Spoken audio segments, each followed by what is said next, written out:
പ്രിയപ്പെട്ട പ്രേക്ഷകരെ, ഇന്ന് നമ്മളോടൊപ്പം ഞങ്ങൾ അമ്മു എന്ന് വിളിക്കുന്ന ഞങ്ങളുടെ മകൾ അനഘയുണ്ട്.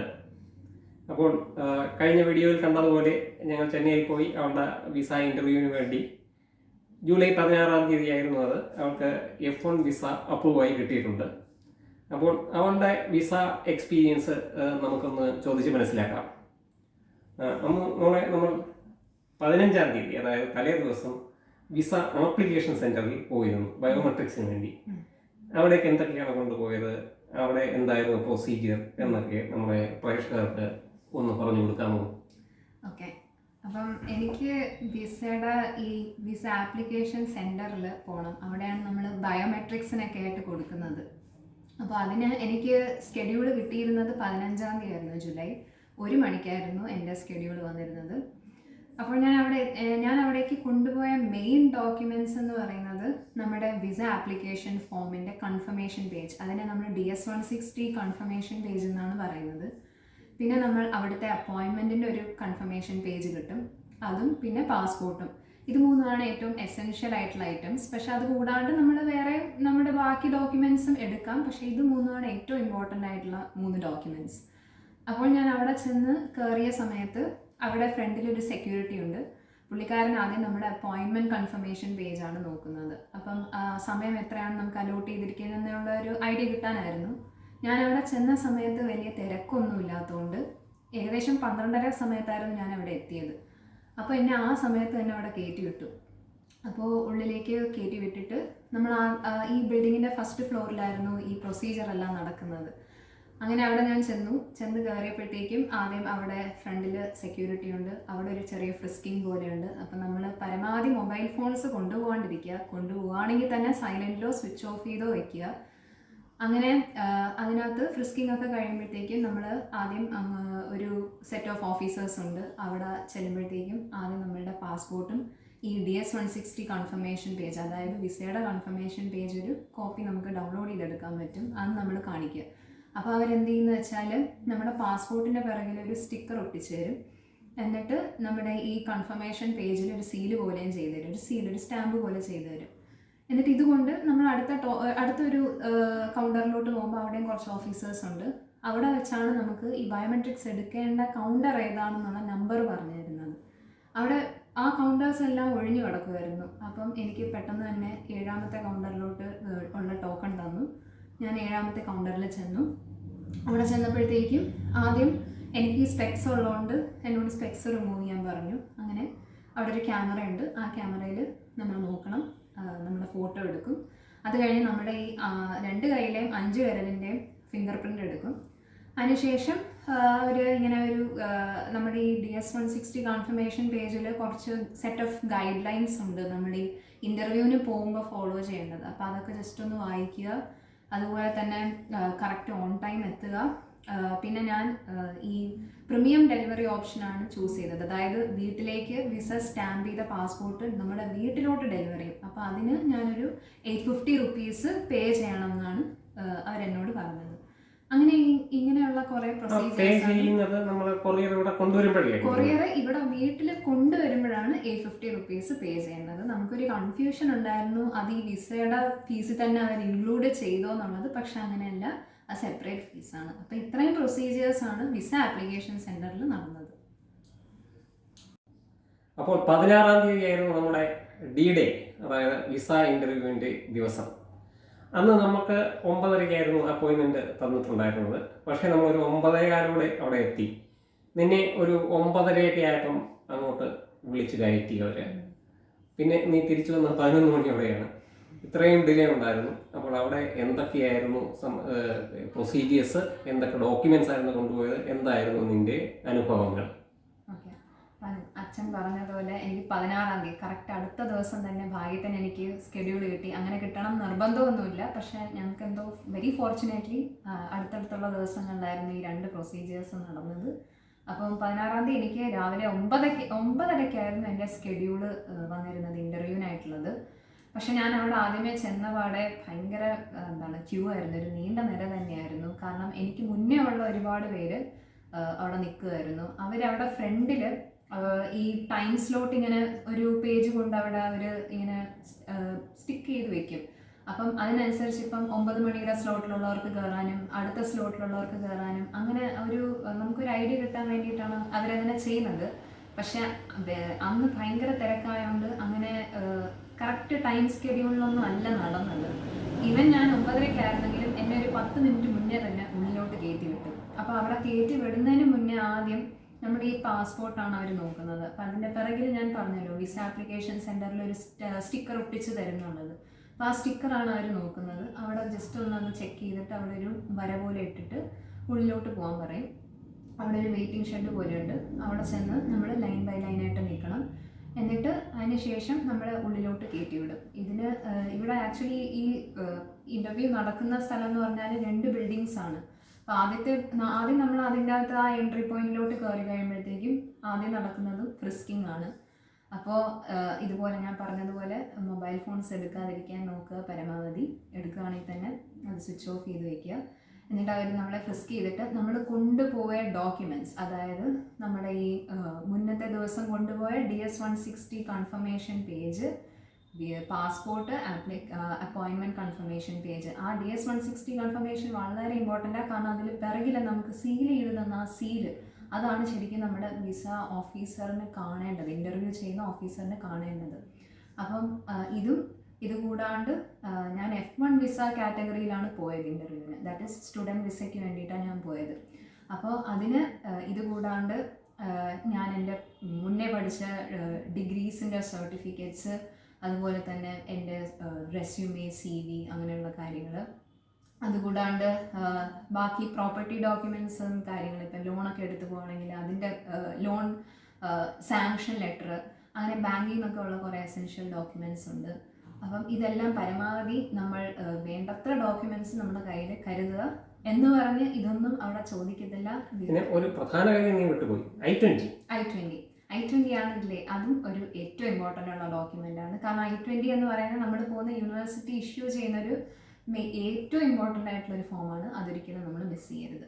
അപ്പം ഇത്രയും ഡോക്യുമെൻറ്റ്സ് ആണ് നമ്മളുടെ കയ്യിൽ കരുതിയിരിക്കേണ്ടത്. അപ്പോൾ ഈ ഡോക്യുമെൻറ്റ്സും എല്ലാം നമ്മൾ ഈ ഫ്രിസ്ക് ചെയ്യുന്ന സമയത്ത് ഒരു ചെറിയൊരു ട്രേ പോലെ തരും. അതിനകത്തോട്ട് നമ്മളിത് വെക്കുക. കാരണം അത് അവർക്ക് സ്കാൻ ചെയ്യാനാണ്. വേറെ എന്തെങ്കിലും നമ്മൾ വേണ്ടാത്ത എന്തെങ്കിലും ഐറ്റംസ് കൊണ്ടുപോകുന്നോ എന്നുള്ളത് ചെക്ക് ചെയ്യാൻ വേണ്ടിയിട്ടാണ്.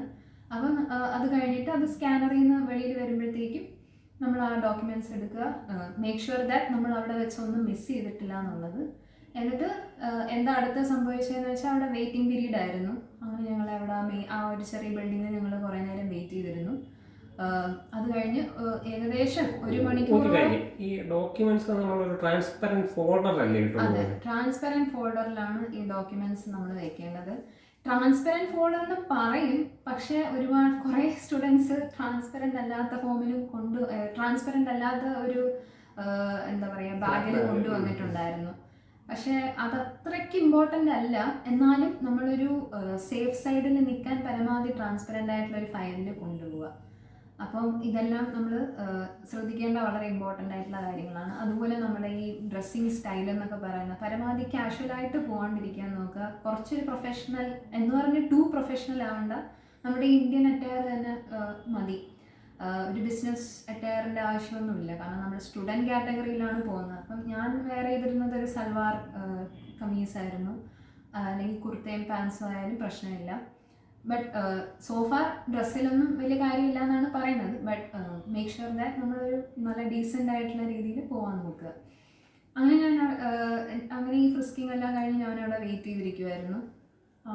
ഏകദേശം ഞാൻ വെയിറ്റ് ചെയ്തിരുന്ന 1 മണിക്കൂറോളം കഴിഞ്ഞിട്ടാണ് ഞാൻ ഈ മെയിൻ ബിൽഡിങ്ങിലോട്ട് പോയത്. അവിടെയാണ് നമ്മുടെ ഇൻ്റർവ്യൂ നടക്കുന്നത്. മെയിൻ ബിൽഡിങ്ങിൽ ചെന്ന് കയറിയെങ്കിലും അവിടെ വലിയൊരു നീണ്ട നിര തന്നെയായിരുന്നു. കാരണം ഈ ഒരു ജൂൺ ജൂലൈ മാസം എന്ന് പറഞ്ഞാൽ US ഹോളിഡേ ആണ്. അപ്പോൾ ഇവിടെ ഒരുപാട് പേരും ലീവ് എടുത്ത്, ഈ ഓഫീസേഴ്സ് എന്നൊക്കെ പറയുന്നവർ US ബേസ്ഡ് ആൾക്കാരാണ്. അപ്പം അവർ അവിടെ ഹോളിഡേക്ക് പോകുന്നതുകൊണ്ട് അന്ന് വളരെ കുറച്ച് ഓഫീസേഴ്സേ അവിടെ ഉണ്ടായിരുന്നുള്ളൂ. അതുകൊണ്ട് തന്നെ വളരെ വളരെ ലോങ് ആയിട്ടുള്ള വെയിറ്റിംഗ് പീരീഡ് ആയിരുന്നു ഇൻ്റർവ്യൂവിന് വേണ്ടിയിട്ട്. അങ്ങനെ ഞാനൊരു വലിയൊരു നീണ്ട ക്യൂവിൽ ഓൾമോസ്റ്റ് 1.5 hours ഞാൻ സ്പെൻഡ് ചെയ്തു. അങ്ങനെ നമ്മൾ ഈ ഇൻ്റർവ്യൂ ഓഫീസേഴ്സ് ഇരിക്കുന്ന പ്ലേസിൽ എത്തുമ്പോഴത്തേക്കും അവിടെ വേറെ ഒരുപാട് ചുറ്റും വേറെ സെക്യൂരിറ്റീസ് ഒക്കെ ഉണ്ട്. അപ്പോൾ അവിടെ ഒരു സെക്യൂരിറ്റി വുമൺ എന്നോട് ഇന്ന ലൈനിൽ പോയി നിൽക്കാൻ പറഞ്ഞു. ലൈക്ക് ഇന്ന കൗണ്ടറിൽ പോയി നിൽക്കാനാണ് പറഞ്ഞത്. അങ്ങനെ ഞാൻ ആ കൗണ്ടറിൽ പോയി നിന്നു. അതിനുശേഷം എൻ്റെ ടേൺ എത്തിയപ്പോഴത്തേക്കും ആദ്യം നമ്മൾ കൊടുക്കേണ്ടത് നമ്മുടെ I-20 പാസ്പോർട്ടുമാണ്. അത് നമ്മൾ വിസ ഓഫീസറിന് കൊടുക്കുക ചെയ്തു. അതിനുശേഷം എന്നെ ഒരു ആഫ്രിക്കൻ അമേരിക്കൻ ഓഫീസറായിരുന്നു ഇൻ്റർവ്യൂ ചെയ്തത്. പുള്ളി അത്യാവശ്യം നല്ല കൂളായിരുന്നു. പുള്ളി എന്നോട് യൂണിവേഴ്സിറ്റിയുടെ പേരെന്താണെന്ന് ചോദിച്ചു ഞാൻ പോകുന്നത്. അങ്ങനെ ഞാൻ പോകുന്നത് university of Texas health science centre at San Antonio ആണ്. അപ്പോൾ ഞാൻ പേരൊക്കെ പറഞ്ഞു.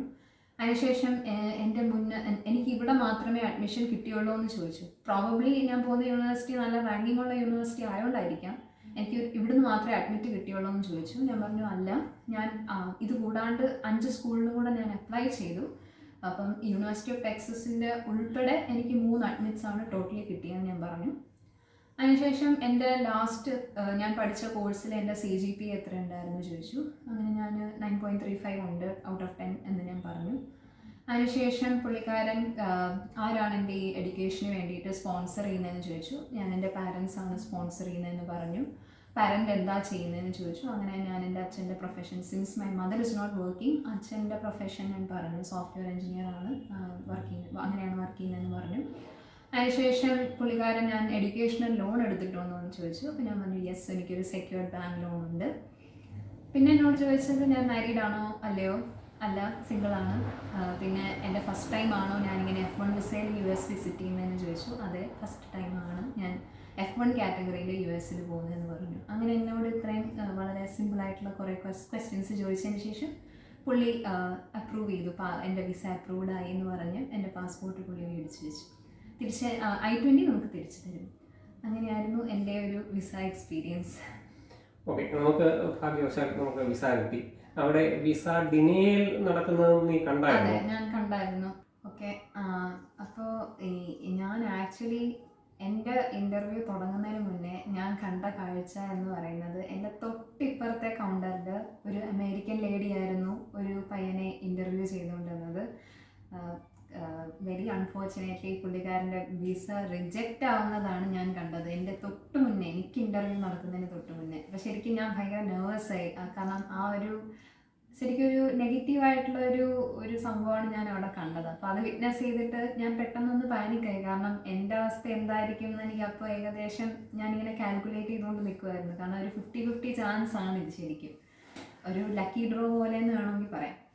അപ്പം നമുക്ക് പക്ഷേ നല്ലൊരു ഓഫീസറിനെ കിട്ടി. എന്തോ ഒരുപാട് ടഫായിട്ടുള്ള ക്വസ്റ്റ്യൻസും ചോദിച്ചില്ല. പക്ഷെ എൻ്റെ പരമാവധി ഞാൻ പ്രിപ്പയർ ചെയ്തിട്ടാണ് പോയത്. കാരണം ഞാൻ നേരത്തെ പറഞ്ഞ പോലെ രണ്ടാമതൊരു മാസ്റ്റേഴ്സ് ചെയ്യുമ്പോൾ അതുകൊണ്ടുള്ള എൻ്റെ ലക്ഷ്യം എന്താണെന്നൊക്കെ ഞാൻ ശരിക്കും തറപ്പിച്ച് എൻ്റേതായ യൂണീക്ക് സ്റ്റോറി ഞാൻ ഡെവലപ്പ് ചെയ്തിട്ടാണ് പോയത്. മേ ബി ഞാൻ നന്നായിട്ട് പ്രിപ്പയർ ചെയ്തുകൊണ്ടായിരിക്കാം ഭാഗ്യവശാൽ എന്നോട് വളരെ സിമ്പിൾ ക്വസ്റ്റ്യൻസ് ആണ് ഷൂട്ട് ചെയ്തത്. പക്ഷേ അപ്പുറത്തെ കൗണ്ടറിൽ നിന്ന് വ്യക്തിയോട് ചോദിച്ച ചില ക്വസ്റ്റ്യൻസ് മാത്രം ഞാൻ കേട്ടു. എനിക്ക് ഒരുപാട് കേൾക്കാൻ പറ്റിയില്ല. പക്ഷെ പുള്ളിയുടെ അടുത്ത് ഇങ്ങനെ പോകുന്ന യൂണിവേഴ്സിറ്റി, അതുപോലെ പുള്ളി കുറേ യൂണിവേഴ്സിറ്റിയിൽ അപ്ലൈ ചെയ്ത യൂണിവേഴ്സിറ്റീസിൻ്റെ പേരൊക്കെ പറയുന്നുണ്ടായിരുന്നു. പിന്നെ പുള്ളിയുടെ കയ്യിൽ നിന്ന് പുള്ളി പഠിച്ച ഡിഗ്രിയുടെ സർട്ടിഫിക്കറ്റ്സും മാർക്ക് ഷീറ്റ്സും ഒക്കെ ഇങ്ങനെ ഓഫീസർ ചെക്ക് ചെയ്യുന്നുണ്ടായിരുന്നു, അതൊക്കെ വെരിഫൈ ചെയ്യുന്നുണ്ടായിരുന്നു. പക്ഷേ very unfortunately because of some reason as per some law of this United States education, അത് കാരണമാണ് പുള്ളിയെ റിജക്റ്റ് ചെയ്ത് വിട്ടത്. എന്തൊക്കെയായിരിക്കും ഈ സ്റ്റുഡന്റ് വിസ ഒക്കെ ഇങ്ങനെ ഡിനേ ചെയ്യാനുള്ള കാരണങ്ങൾ? നീ അതിനെക്കുറിച്ച് നോക്കിയിട്ടുണ്ടോ?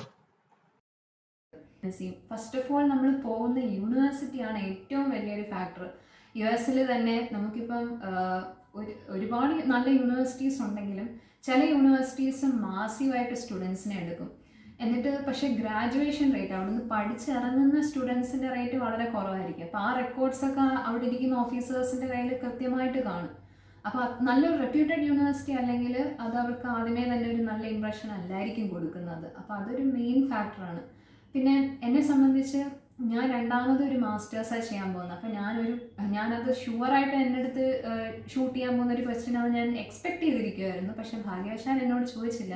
പക്ഷെ അങ്ങനെ രണ്ടാമതൊരു മാസ്റ്റേഴ്സൊക്കെ ചെയ്യുമ്പോൾ നമ്മുടെ ഇൻറ്റൻഷൻ, നമ്മുടെ മെയിൻ ഗോൾ എന്താണെന്നുള്ളത് നമ്മൾ കൃത്യമായിട്ട് പറയണം, അത്രയ്ക്ക് കൺവിൻസിങ് ആയിട്ട് പറയണം. ലൈക്ക് ജനറലി ആ യൂണിവേഴ്സിറ്റിയെ പറ്റി പൊക്കി പറയാണ്ട്, ആ കോഴ്സിനെ പറ്റി പൊക്കി പറയാണ്ട്, അത് കൊണ്ട് നമുക്ക് എന്താണ് ഉപയോഗം, അൾട്ടിമേറ്റ്ലി നമ്മുടെ എയിം എന്താണ് അതുകൊണ്ട് ചെയ്യേണ്ടത് എന്നുള്ളത് നമ്മളവിടെ തറപ്പിച്ച് പറയുക.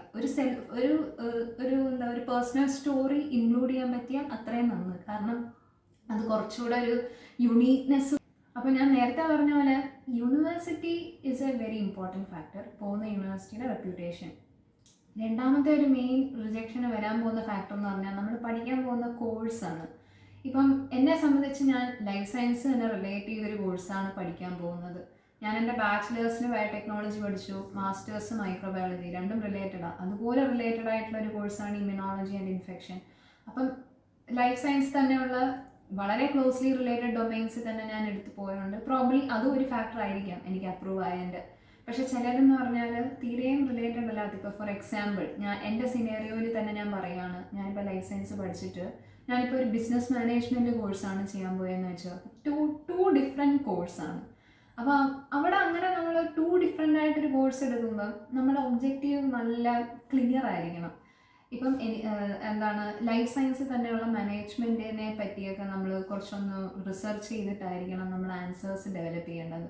ദാറ്റ് മീൻസ് നല്ല കൺവിൻസിങ് ആയിട്ടുള്ള ആൻസേഴ്സ്.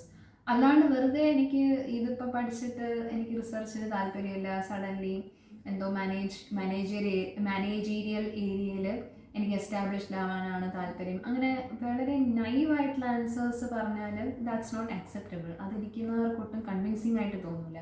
അതുപോലെ എൻജിനീയറിംഗ് സയൻസ് എടുത്താലും ഇപ്പം ഇലക്ട്രോണിക്സ് പഠിച്ചിട്ട് മേ ബി വേറെ ടു ഡിഫറെൻറ്റ്, ഇപ്പം ഡാറ്റാ സയൻസോ അങ്ങനെ എന്തെങ്കിലുമൊക്കെ പഠിക്കാൻ പോകുമ്പോൾ അവിടെയും കുറച്ചൊരു ഡിഫറൻസ് ഉണ്ട്.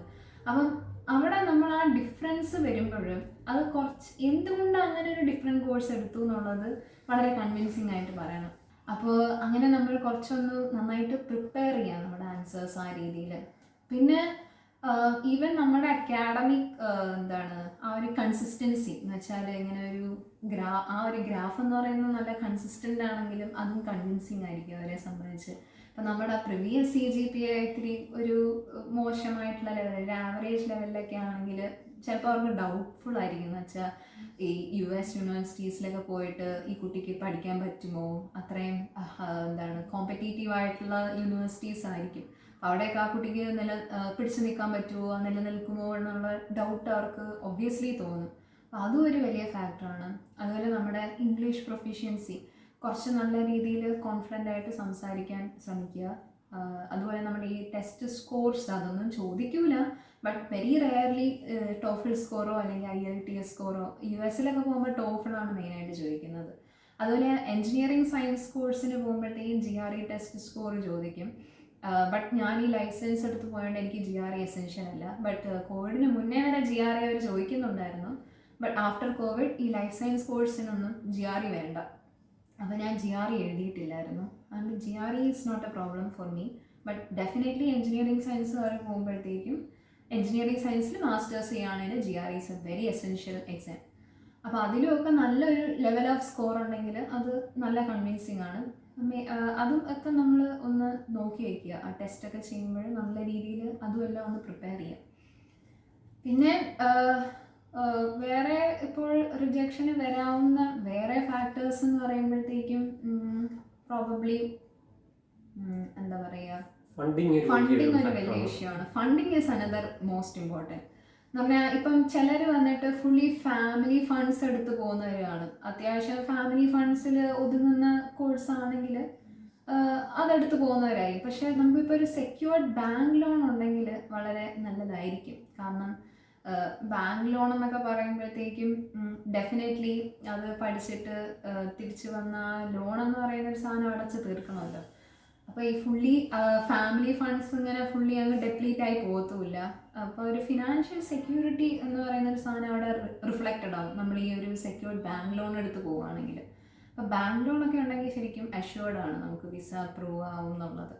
ഫുള്ളി ഫാമിലി ഫണ്ട്സിനെ ഡിപ്പെൻഡ് ചെയ്യാണ്ട് പോവുകയാണെങ്കിൽ that's also another important factor. So എൻ്റെ ഒരു അറിവിൽ ഇത്രയൊക്കെയാണ് നമ്മൾ may be these are some of the most important factors റിജക്ഷന് വരാനുള്ള.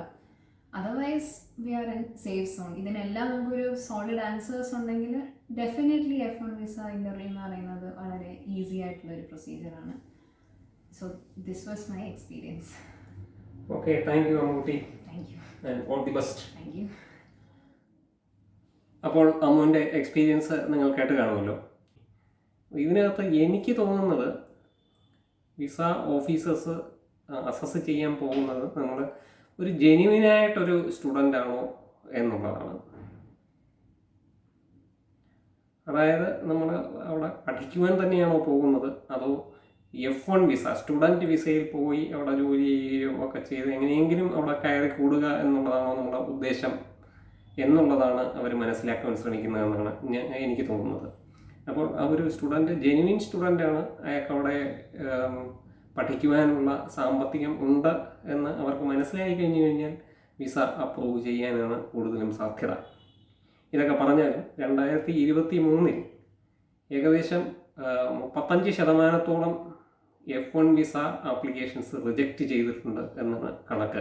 ഇത് ഇന്ത്യയിലെ മാത്രമല്ല, ലോകത്തെമ്പാടും ഉള്ള ആപ്ലിക്കേഷൻസിൻ്റെ കണക്കാണ്. അവർ US കോൺസുലേറ്റുകൾ രാജ്യത്തിൻ്റെ കണക്ക് തിരിച്ച് കൊടുക്കാറില്ല. അപ്പം ലോകത്താകമാനം ഗ്ലോബലി ഒരു 35% ആപ്ലിക്കേഷൻസ് റിജക്റ്റായി പോയിട്ടുണ്ട്. അതായത് 3 വിസ കിട്ടാതെ വരുന്നുണ്ട്.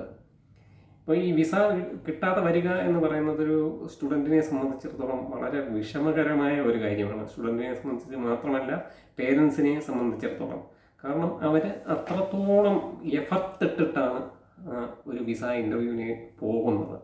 അതിന് മുമ്പായിട്ട് അവർ ഒരു കോഴ്സ് കണ്ടുപിടിക്കണം, അവിടെ അഡ്മിഷൻ കിട്ടണം, അവിടെ I-20 വാങ്ങിക്കണം, പിന്നെ ലോണൊക്കെ ഉണ്ടെങ്കിൽ അതിൻ്റെ പരിപാടികളൊക്കെ ചെയ്യണം.